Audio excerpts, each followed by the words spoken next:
Good morning viewers, চলে এসেছি আমার শখের ছাদ বাগানে।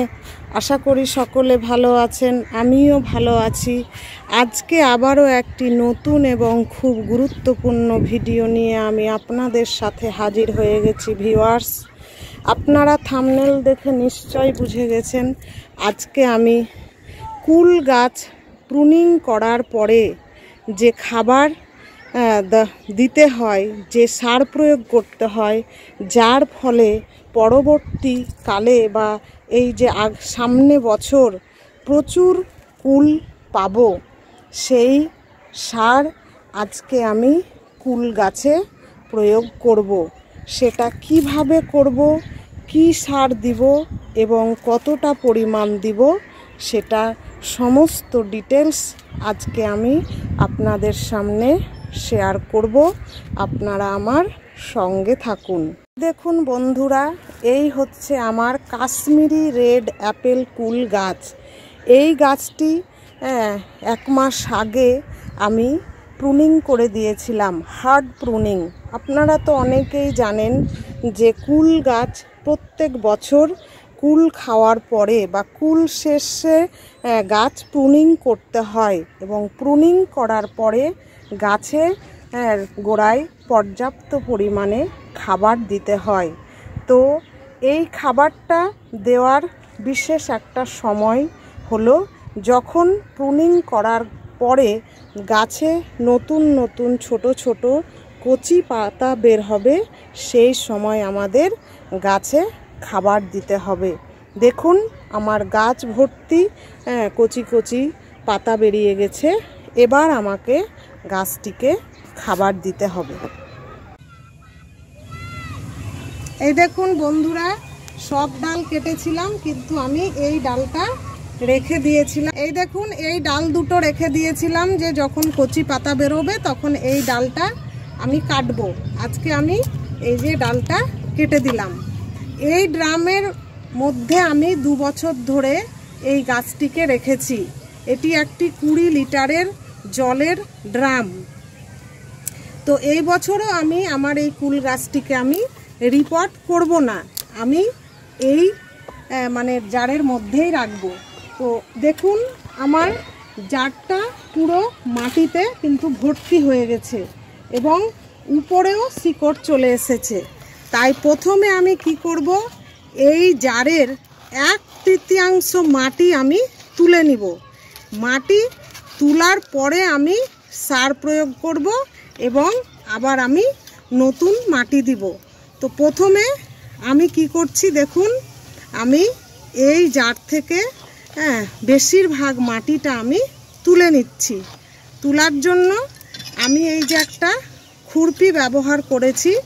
মাটিটা আমার শক্ত নয়, নরম আছে, তাই বেশি খোঁড়াখুড়ি করার দরকার হবে না। এইরকম করলেই কিন্তু আমার মাটিটা উঠে আসবে।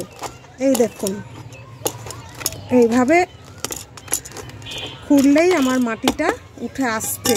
আমি গাছের গোড়ায় জল দিয়ে নরম করে রেখেছি। এই জন্য আমি আপনাদের বলি যে যেদিন সার প্রয়োগ করবেন তার আগে গাছের গোড়ায় জল দিয়ে রাখবেন, যাতে করে কি হবে, মাটিটা নরম থাকবে, আমাদের খোঁচানোর সুবিধা হবে এবং সহজে মাটিটা উপরে উঠে আসবে। এই দেখুন ভিউয়ার্স, আমি কত মাটি তুলে নিয়েছি দেখুন। মোটামুটি 1/3 মাটি আমি উঠিয়েছি। এই দেখুন, এটার সাহায্যে এইভাবে ভেতরে ঢুকিয়ে ঢুকিয়ে চারি সাইডের মাটিটাকে তুলে নিতে হবে। এতে শেকড় কাটার কেটে গেলেও কোনো অসুবিধা নেই। এটা আপনাদের দেখানোর জন্য আমি এটা আরেকবার করলাম যে মাটিটা কিভাবে উঠাবেন। তারপরে এইভাবে ভিতরে হাত ভরে ভরে মাটিটা তুলে নিতে হবে। এবার আমি এই গাছে যে খাবারটা প্রয়োগ করব সেটা দেখাচ্ছি। দেখুন, এই দেখুন, প্রথমে আমি যেটা দিব এটা হচ্ছে ডিমের খোসা গুঁড়ো।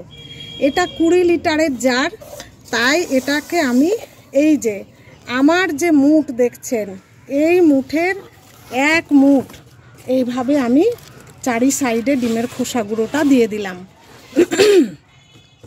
তারপরে এখানে আমি যেটা দিব সেটা হচ্ছে এই দেখুন, এই হচ্ছে সর্ষে খোল গুঁড়ো। এই দিয়ে দিলাম 1 মুঠো সর্ষে খোল গুঁড়ো। তারপরে যেটা দিব সেটা হচ্ছে নিম খোল। এই দেখুন, নিম খোলও আমি দিয়ে দিলাম 1 মুঠ। এইভাবে গর্তের এই চারি সাইডে এরকম করে দিয়ে দিতে হবে। তারপরে যেটা দিব সেটা হচ্ছে এই দেখুন, মাটিটাকে এরকম খুঁচিয়ে খুঁচিয়ে গর্তের মধ্যে ভরে দিতে হবে। আমি চারি সাইডে যে গর্ত করে মাটিটা তুলে নিয়েছি সে এইভাবে ভালো করে খুঁচিয়ে খুঁচিয়ে মাটিটাকে পুরো গর্তের মধ্যে দিয়ে দিতে হবে। আরও কিছুটা মাটি আমি দিব। এরপরে গাছটিতে আমি পর্যাপ্ত পরিমাণ জল দিয়ে দিব। তারপরে এর গাছের জানেন তো যে ফুল গাছ সূর্যালোক পছন্দ করে, প্রতিদিন জল দিতে হবে, জলও পছন্দ করে। দিনে 2 বার এখন জল লাগবে। গ্রীষ্মকাল পড়ে গেছে, প্রচুর রোদের তাপ। এখন আমরা কি করব, 2 বার করে গাছে জল দিব। তারপরে ফুল সানলাইটে রেখে দিব।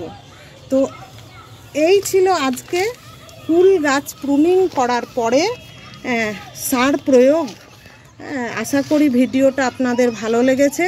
যদি ভালো লেগে থাকে আমার চ্যানেলটিকে লাইক, শেয়ার ও সাবস্ক্রাইব করবেন এবং পাশে থাকা বেল আইকনটি প্রেস করে দিবেন, যাতে করে নতুন নতুন ভিডিওর নোটিফিকেশান খুব সহজেই পেয়ে যাবেন। ধন্যবাদ। এই দেখুন, আজকে আমি পর্যাপ্ত পরিমাণে জল দিয়ে দিলাম।